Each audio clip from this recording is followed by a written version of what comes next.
दोस्तों, पाकिस्तान ने फतेह 4 मिसाइल का टेस्ट करके इसे अपनी सबसे बड़ी ताकत बताने की कोशिश की है। सोशल मीडिया से लेकर पाकिस्तानी मीडिया तक इसे भारत के लिए सबसे बड़ा खतरा बताया जा रहा है। कुछ लोग तो इसकी तुलना सीधे भारत की ब्रह्मोस मिसाइल से करने लगे हैं, लेकिन आज हम आपको बताएंगे कि आखिर ब्रह्मोस और फतेह 4 में जमीन आसमान का फर्क क्यों है और क्यों भारत की ताकत के आगे पाकिस्तान का यह दावा ज्यादा देर तक टिकता दिखाई नहीं देता, और क्या पाकिस्तान ने ऐसी तकनीक बना ली है जो भारत की सुरक्षा को हिला दे। आज हम आपको बिल्कुल आसान भाषा में एक एक पॉइंट समझाएंगे। कोई हवाई बात नहीं, सिर्फ तथ्य, तकनीक और असली ताकत की बात। उससे पहले अगर आप हमारे चैनल पर नए हैं तो प्लीज इस चैनल को सब्सक्राइब करें ताकि डिफेंस से रिलेटेड हर बड़ी खबर आपको सबसे पहले मिल सके। तो शुरुआत करते हैं सबसे पहले सबसे बड़े अंतर से, यानी रफ्तार से। भारत की ब्रह्मोस मिसाइल एक सुपरसोनिक क्रूज मिसाइल है, यानी यह आवाज की गति से लगभग 3 गुना तेज उड़ती है।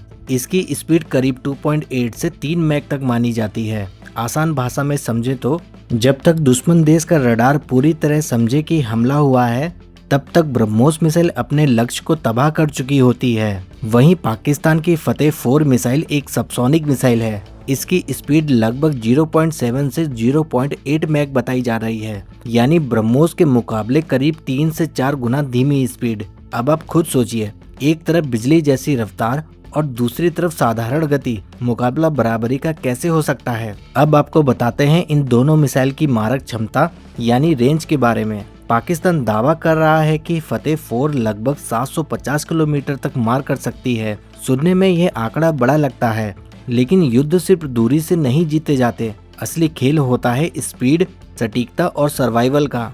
भारत के पास ब्रह्मोस के कई वर्जन मौजूद हैं। 290 किलोमीटर से लेकर 450 और 500 किलोमीटर तक की क्षमता वाले ब्रह्मोस सिस्टम पहले से मौजूद हैं और भविष्य में 800 किलोमीटर रेंज वाले वर्जन पर भी काम चल रहा है। लेकिन ब्रह्मोस की असली ताकत उसकी रफ्तार और उसकी प्रिसीजन अटैक क्षमता है। यही वजह है कि दुनिया के कई देश आज ब्रह्मोस मिसाइल खरीदना चाहते हैं, क्योंकि यह मिसाइल सिर्फ कागज पर नहीं बल्कि असली ऑपरेशन में अपनी ताकत दिखा चुकी है। अब जरा इन दोनों मिसाइलों की लॉन्च क्षमता समझिए। ब्रह्मोस मिसाइल को जमीन से दाग सकते हैं, युद्धपोत से दाग सकते हैं, पनडुब्बी से दाग सकते हैं और फाइटर जेट से भी लॉन्च किया जा सकता है, यानी यह एक ट्राई सर्विस और मल्टी प्लेटफॉर्म मिसाइल है।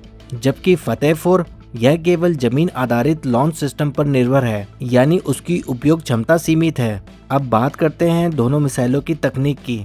पाकिस्तान दावा कर रहा है कि फतेह 4 जमीन के बेहद करीब उड़ती है ताकि रडार से बच सके।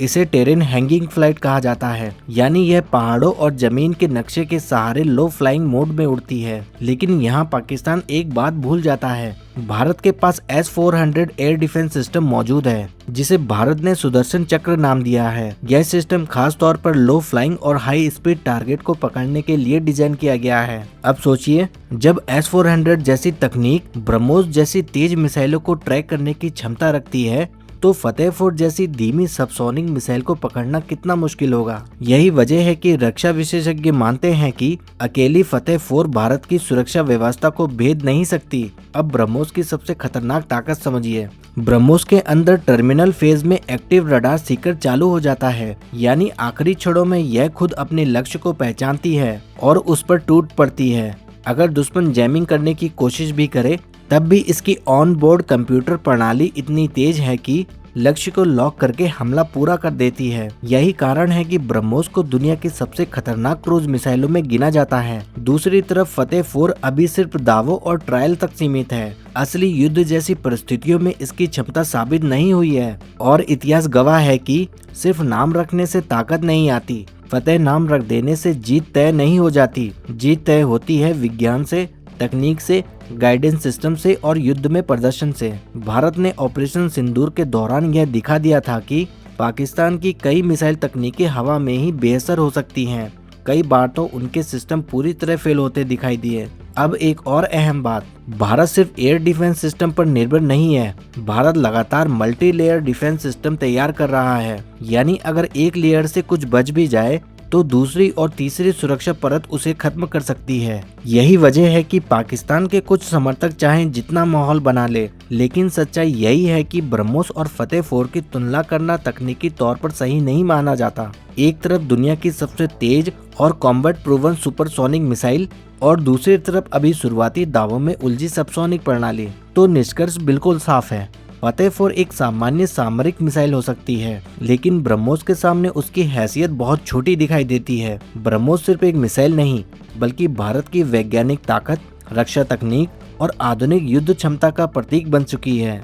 अब अंत में आपसे एक सवाल, क्या पाकिस्तान का यह दावा आपको मजबूत लगता है? क्या फतेह 4 सच में ब्रह्मोस को चुनौती दे सकती है? आप अपनी राय हमें कमेंट में जरूर बताएं। अगर हमारे द्वारा दी गई खबर आपको पसंद आई है तो प्लीज वीडियो को लाइक करें, शेयर करें और चैनल को सब्सक्राइब करना ना भूलें। जय हिंद, जय भारत।